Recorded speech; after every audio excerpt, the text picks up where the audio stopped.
welcome to my library. My name is Melissa, and today I decided to do something really fun to kind of mark a milestone in my YouTube journey.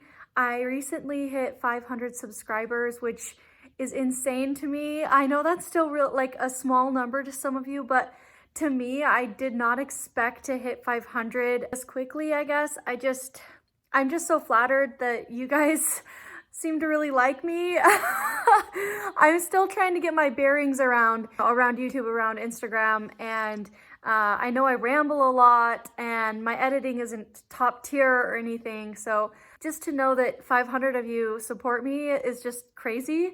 So in light of that, I decided that I would do a very iconic video, I guess, and talk about my 5 favorite books of all time. I have talked about these books, in various detail in other videos, but I just thought to kind of share with you guys my journey into reading and what I love to read and what really fascinates me.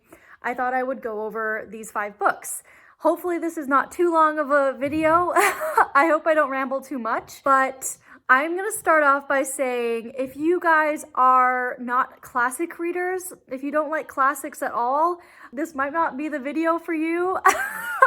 Yes, I love classics. It is one of my favorite genres, and it's really, they're classics for a reason, I guess. And with all that being said, my 5 favorite books of all time are all classics.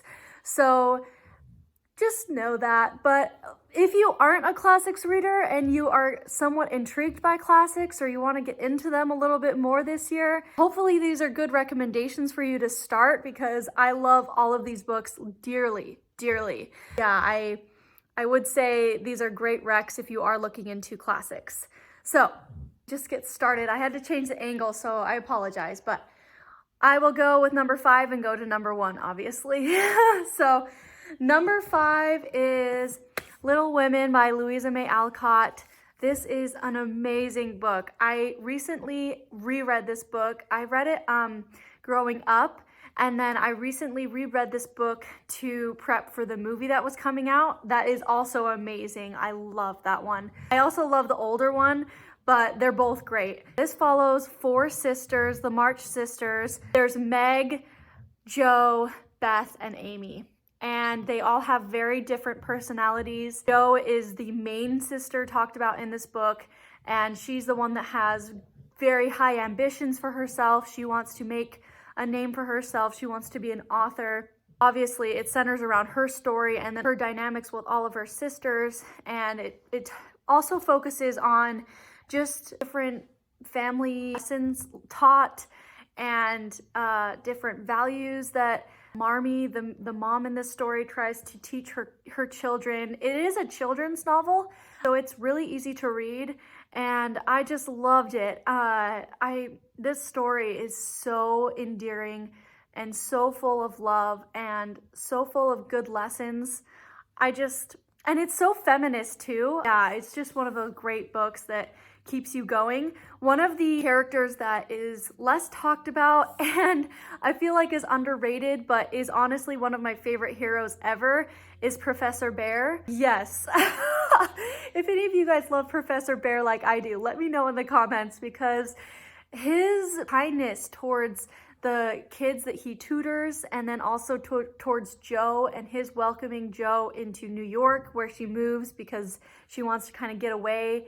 It's honestly beautiful how their relationship develops, in my opinion. It's truly one of the most romantic books. It's not like a romance novel, but just Jo and Professor Bhaer, I love. I know some people ship Jo and Laurie, but no way. Not in the book. Maybe in the movie, but definitely not in the book. So I just adore this book. I could go on and on. But yeah, this is probably one of the easiest books on this list to read because it is a children's classic. So yeah, if you're looking into getting into classics, this one's a really great one to start with. My 4th favorite book of all time is Far from the Madding Crowd by Thomas Hardy. I read this book maybe 2 years ago. It is a masterpiece. I love Thomas Hardy's writing. It's so poetic. It feels like you're reading a poem, even though you're reading a novel, kind of. His descriptions of landscapes, of settings, is just what made this book for me. And then obviously the characterization of Farmer Oak, Gabriel Oak in this book, is beautiful. So what this story is it follows a woman, her name is Bathsheba, and she inherits this farm from her uncle who passed away. So she ends up moving to this farm to help to run it, and she needs help, obviously. And before she moves and before she's rich, she is proposed to by a farmer named Gabriel Oak, who just wants to be her husband and love her. And she rejects him because she doesn't know him at all. And so anyways, when she inherits this farm, she moves away, but she asks Farmer Oak to come help run the farm for her, and he is devoted to her, and so he goes along with it. And then when she gets to this farm, she's also courted by two other people. She's courted by a soldier, a gallant young soldier, and then also a wealthy, older neighboring farm owner. And so, yeah, it's her trying to make it in the world and getting courted by these three men. And then it's just a beautiful story, a beautiful love story. And I loved the movie too. The movie is excellent, and it's an excellent portrayal of the book, in my opinion. So, you know, if you don't have time for the book, definitely go watch the movie. But yes, this is a beautiful book, and I really want to reread it. I've only read it once, so I need to reread it at some point and just love this story again and again, because it's just a beautiful love story. And Farmer Oak is one of those heroes that is very unsung and humble and forgiving. He's not alpha at all. So anyways, he's just such a sweetheart, and I loved this book. My third favorite book of all time, I've talked about a ton on this channel, so I know you guys know what this book is, but I'm going to show both of the editions I own now. This is the first edition that I owned. It's called The Thornbirds by Colleen McCullough. This is a beautiful edition. It's just nice and thick. And then this is the second edition that I recently got at Books on 7th Avenue, which I also adore. I've been looking for this cover for forever. I'll hold up this one, but basically, this is the story of a family in the Australian outback. It's historical fiction, and it centers on the youngest sibling. Her name is Maggie, and it's just about the family surviving there and the dynamics between them and their relatives there, and then other people in the story. And then the main thing that I loved about this book and what kept me turning the page was Maggie's relationship with Ralph. What's his last name? Ralph de Bricassart. I can't say his last name, but Priest Ralph. Yeah, it's a very questionable, somewhat taboo love story, because Ralph is not only a priest, but he's like 20 years older than her. Butter wants to be in the shop now. But yeah, so there's a lot writing against them. It was just one of those love stories that I was like, I need to know how this ends. And it goes through multiple years. It's a thick book, and it covers a lot of years. So it's one that you can just get lost in. And I absolutely love the writing as well. The setting was so harsh, but so interesting to learn about. I love Australian set books, and this was one of those books that really made me love it. So yeah, I want to read more books by Colleen McCullough because I really, really like her writing.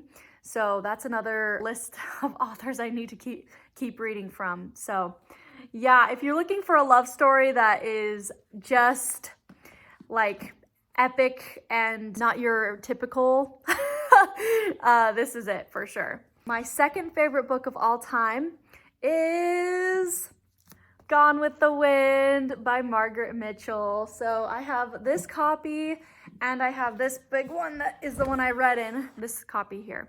So yeah, these two. I love this one so much. I've talked about it a ton. This is a classic book. This is classic Civil War literature. It follows Scarlett O'Hara as she grows up in the South, the war, and her relationship with Rhett Butler, who is my ultimate hero, my favorite hero of all time.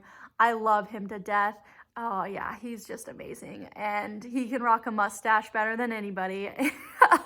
It's just so good. It's so epic. All of the characters in here are, you know, like they feel like real people. I mean, obviously there's characters that I hate in this book that I wish like made better choices. I also love the character Melanie in this book, who is the wife to a man that Scarlett believes she loves for like the whole book. She's always talking about Ashley.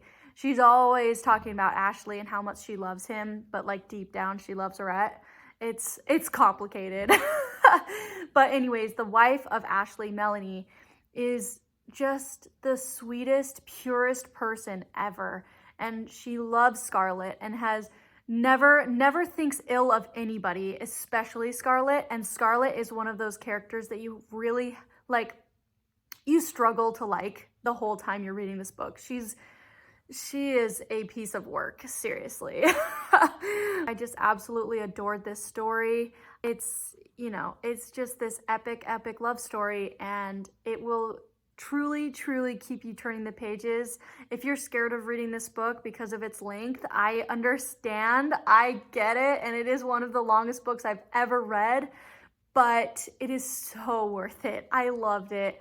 I wish Margaret Mitchell wrote another book. This was literally her only book. And I just wish there were more, because her writing was amazing too. So yeah, Gone with the Wind is my second favorite book of all time. So if you haven't guessed what my favorite book of all time is yet, it is Pride and Prejudice by Jane Austen. I love this book to pieces. I've tabbed it up on every single moment between her and Mr. Darcy. That's what I love to tab, is like couple moments that make me ship them. And anyways, I absolutely adore this book. There is a reason why this book is the text of romance. It is the perfect romance book. The most iconic story, the love story of all time, of all ages. It's everything. And Mr. Darcy and Lizzie are the most iconic couple. I just think Jane Austen was onto something truly incredible and beautiful with this story and with her other stories that I have right here.